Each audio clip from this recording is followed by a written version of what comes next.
Colonel Ravindra Saini Delhi की एक posh colony में रहते हैं, जहां पर उनका 5 कमरों का एक बंगला बना हुआ है। बांग्ला तो 5 कमरों का बना है, लेकिन उस बंगले में रहने वाले अकेले का कर्नल सैनी ही है। घर में सारी सुख सुविधाएं हैं, उन्हें कोई काम भी नहीं करना पड़ता है। खाना बनाने के लिए रसोइया है, कहीं आने जाने के लिए घर में कार पर भी रखी है। कर्नल सैनी के पास सुख सुविधाओं की तो कोई कमी नहीं है, लेकिन अगर किसी चीज की कमी है तो वह है अपनेपन की, अपने लोगों की और अपनों के साथ थी। बुढ़ापे में जितनी जरूरत अपनों के प्यार और साथ की होती है, उतनी और किसी चीज की नहीं होती है। ऐसा नहीं है कि रविंद्र सैनी के बेटा बेटी या बहू नहीं है। उनके 2 बेटे और 1 बेटी है। एक बेटा पुणे में मैथ साइंटिस्ट है और दूसरा बेटा प्रयागराज में एक बहुत बड़ा वकील है और बेटी चंडीगढ़ के एक बड़े कॉलेज में प्रिंसिपल है। सैनी जी के तीनों ही बच्चे बहुत ही अच्छी पोस्ट पर है, लेकिन एक भी बेटे या बेटी के पास अपने पिता से मिलने का समय नहीं है। दोनों बेटे और एक बेटी अपने अपने कामों में इतने व्यस्त हैं कि महीने भर में सिर्फ 2 मिनट के लिए अपने पिता से बात करते हैं, थोड़ा सा हाल चाल जानते हैं और बस फोन को काट देते हैं। सैनी जी ने कितनी बार अपने बेटों से कहा है, बेटा जब से तुम्हारी माँ गई है तब से मुझे इधर अकेले अच्छा नहीं लगता है। अकेला घर खाने को दौड़ता है। जब तक घर में माँ थी तब तक तो बुढ़ापे का समय निकल जाता था, लेकिन अब अकेले दिन नहीं कटता है। मन करता है कि अपने बेटे बहू के पास चले जाओ, उनके साथ अपनी बची कच्ची जिंदगी को बिताओ, लेकिन एक भी बेटा अपने पिता की बात को सीरियसली नहीं लेता है। एक कान से सुनता है, दूसरे कान से निकाल देता है। एक दिन रविंद्र सैनी अपने बंगले के छोटे से पाकेरिया बैठे हैं। अकेले बैठे बैठे चाय पी रहे हैं, लेकिन उनका दिल बहुत घबरा रहा है। आज उन्हें अपनी पत्नी की बहुत याद आ रही थी, क्योंकि आज उनकी पत्नी को गए हुए पूरे 2 साल हो गए हैं। पूरे 2 साल से वह इस घर में अकेले रह रहे हैं। इन 2 सालों में उनका एक भी बेटा और बेटी उनसे मिलने नहीं आए, क्योंकि उनके पास तो अपने काम के अलावा समय ही नहीं है। बस जब माँ का देहांत हुआ था तभी 4 दिन की छुट्टी लेकर के आए थे और उसके बाद वापस चले गए थे। कर्नल रविंद्र सैनी बैठे बैठे सोचते हैं कि निर्मला, तुम जब हमारे साथ रहती थी तो यही बंगला कितना हंसता खिलखिलाता था। इसी बंगले में हमारे छोटे छोटे बच्चे खेलते थे, पूरा घर आंगन हरा भरा रहता था। लेकिन अब तो बच्चे बड़े हो गए हैं, तो अपनी घर गृहस्थी और नौकरी में व्यस्त हैं और तुम भी मुझे छोड़ कर के चली गई हो। अरे कम से कम बुढ़ापे तक तुम ही मेरा साथ दे देती, पर तुमने भी मुझे छोड़कर चली गई। अपनी पत्नी को याद करते करते उनकी आंखों में आंसू आ जाते हैं। वह अपनी चाय का कप अंदर रसोई में लाकर रख देते हैं। अपने कमरे में आकर गहरी सोच में डूब जाते हैं कि अकेले बुढ़ापे पर जिंदगी काटना कितना मुश्किल होता है। मुझे तो अपनी जिंदगी बहुत भारी लग रही है। अरे कम से कम बच्चे ही मुझसे बात करते रहे, मिलते रहे। मैं तो बच्चों से ज्यादा उम्मीद वैसे भी नहीं करता हूँ, बस इतना चाहता हूँ कि वह मुझसे ठीक से बात कर ले, थोड़ा सा समय दे दे। इधर आ नहीं सकते हैं तो कम से कम रोज मुझे शाम को 5 मिनट के लिए फोन ही कर लिया करें, पर मेरे बच्चे मेरे लिए इतना भी समय नहीं निकाल सकते हैं। अचानक से वह फोन उठा करके अपने दोनों फोटो को फोन करते हैं।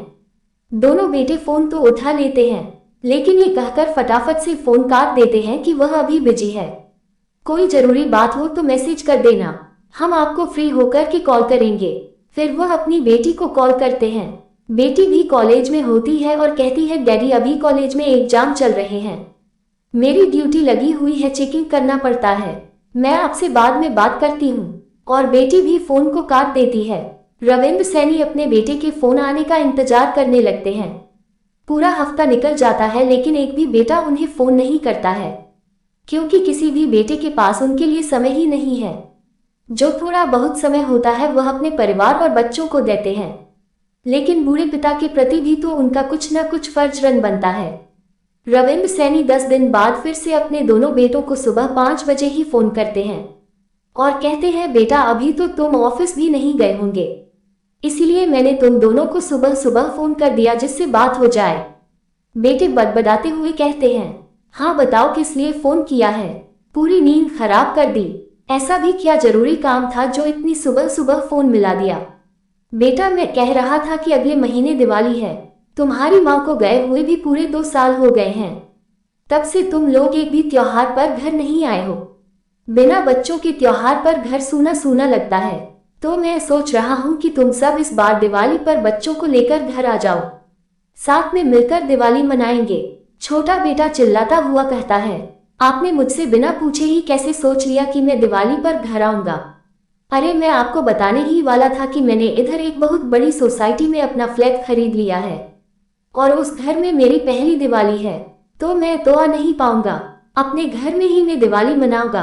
आप बड़े भाई से पूछ लो, अगर वह आए तो ठीक है। बेचारे कर्नल सैनी जी मायूस हो जाते हैं और बड़े बेटे से भी पूछते हैं, तुम तो आ जाओगे ना, तुम्हें तो कोई दिक्कत नहीं है आने में? बड़ा बेटा कहता है, मेरे ऑफिस में दिवाली पर ज्यादा छुट्टियां नहीं है, सिर्फ 2 दिन की छुट्टी है और इन 2 दिनों की छुट्टी में तो मैं घर पर कैसे आऊंगा, क्योंकि 2 दिन 3 दिन तो आने जाने के लिए लग जाते हैं। इसीलिए मेरी तो मजबूरी है कि मैं घर नहीं आ पाऊंगा। रविंद्र सैनी जी फिर से मायूस हो जाते हैं। फोन को सोफे पर पटक कर अपनी छड़ी उठाकर बंगले से बाहर निकलकर टहलने लगते हैं। आज उन्हें अपने दोनों के बेटों पर गुस्सा आ रहा था। एक भी बेटा घर आने के लिए अपने बूढ़े बाप का हाल चाल लेने के लिए तैयार नहीं है।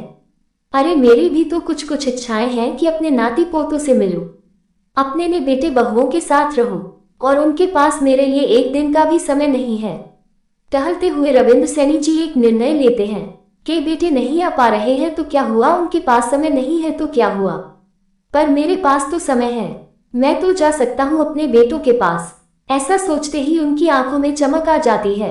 वह वापस से आकर अपने बेटे को फिर से फोन करते हैं और बड़े बेटे से कहते हैं, बेटा तुम्हारे पास छुट्टियां नहीं है, समय नहीं है तो कोई बात नहीं, लेकिन इस बूढ़े बाप के पास तो समय ही समय है, मैं तुम्हारे पास आ जाता हूँ।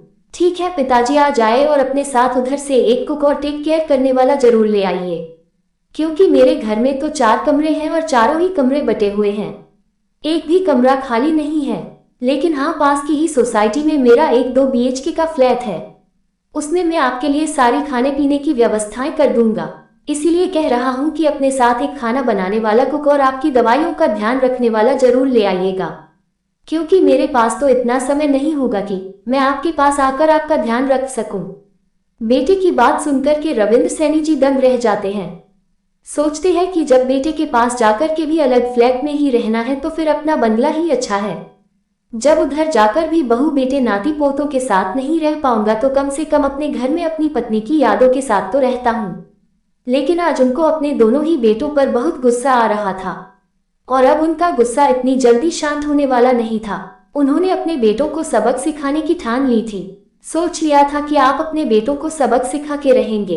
अरे बेटे, ऐसी कौन सी पोस्ट पर पहुंच गए हैं जो अपने बूढ़े बाप के लिए उनके पास एक दिन का भी समय नहीं है। 2 साल से ऊपर हो गया, एक बार भी मुझसे मिलने नहीं आए, मेरी तबीयत के बारे में नहीं पूछा, महीनों तक फोन नहीं करते हैं।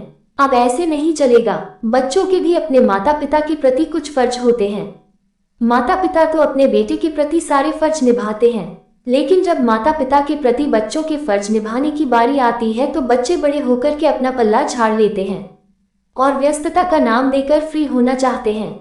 और फिर नरेंद्र सैनी जी ने आज ऐसा कदम उठाया जिसकी चर्चा हर जगह होने लगी, क्योंकि सैनी जी अपने बेटों के खिलाफ कोर्ट में पहुंच गए थे और आज एक बूढ़े बाप ने अपने ही बेटों के खिलाफ कोर्ट में शिकायत दर्ज की है।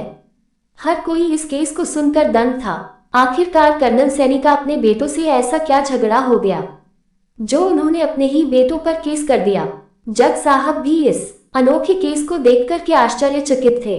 उन्होंने सैनी जी से पूछा, आपको क्या शिकायत है अपने बेटे से? बूढ़े बाप ने कहा कि मैं अपने बेटे से उसकी हैसियत के हिसाब से हर महीने अपना खर्चा चाहता हूँ।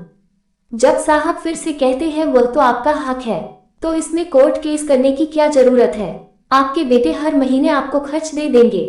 बूढ़े बाप ने फिर कहा, मेरे पास पैसों की कोई कमी नहीं है, लेकिन फिर भी मुझे अपने बेटों से खर्चा चाहिए, चाहे वह कम दे या ज्यादा दे, वह उनकी मर्जी है।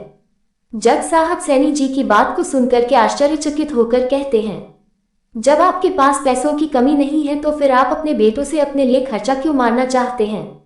बूढ़े पिता ने अपने बेटे का नाम और पता देते हुए, जज साहब क्या आप मेरे बेटे को अदालत में बुलाएंगे तो आपको सब कुछ पता चल जाएगा।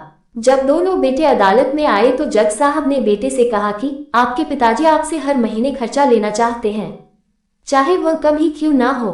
बेटा भी जज साहब की बात सुनकर दंग रह जाता है और अपने पिताजी की तरफ देखता है कि उन्होंने ऐसा क्यों किया।